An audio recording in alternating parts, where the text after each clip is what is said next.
Hello guys! Good afternoon! Nandito po kami ngayon sa Isabela. So dumayo po kami sa ilog.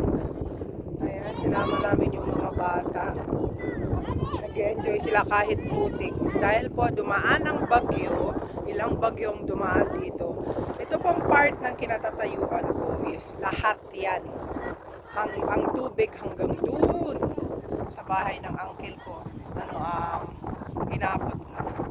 So anong araw, hindi po siya ganyang kalapad yung yung ilog.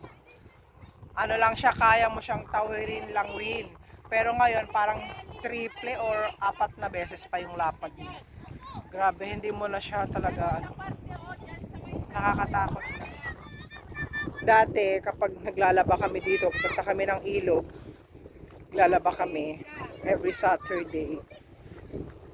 Ano yan, may bababaan pa kami. Tapos malayo pa yung lalakaran mong mga bato-bato bago ka makarating sa pinakatubig. Tapos malayo ka na, hanggang baywang pa lang ang tubig. Ngayon, dito parang sa bukana niya, lagpas tuhod na. So nakakatakot siya, hindi siya safe na paliguan ng mga bata na walang kasamang matanda. So ingat po sa mga pumupunta ng ilog, dapat po payagan ng mga bata na sila lang ang pupunta. So kailangan may kasamang matatanda. So ayan, pakita ko yung likod ko.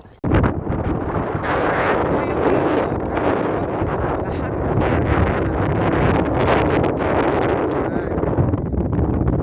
lahat hanggang dun sa may mga bakahan.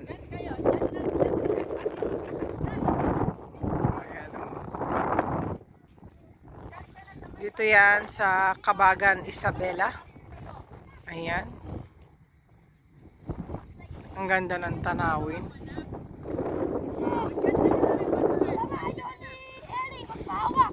Ayan yung mga bata.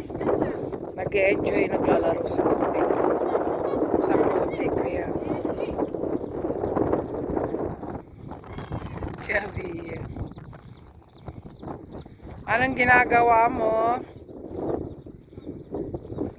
Yung mga namimingwit.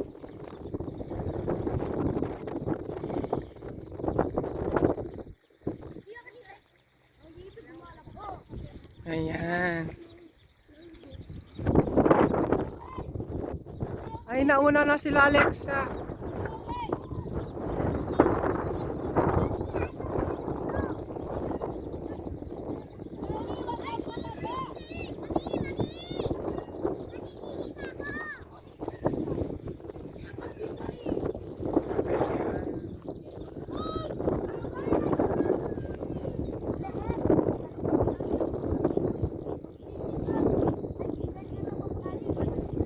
Lalaro sila. So ayan, ang sarap ng hangin, sarap mag-relax. Huwag ka lang tatampisaw sa tubig syempre kasi may kulay brown pa siya galing sa bagyo. Ayan. Pero malinis naman dito sa paligid ko. Ayan. Ganda.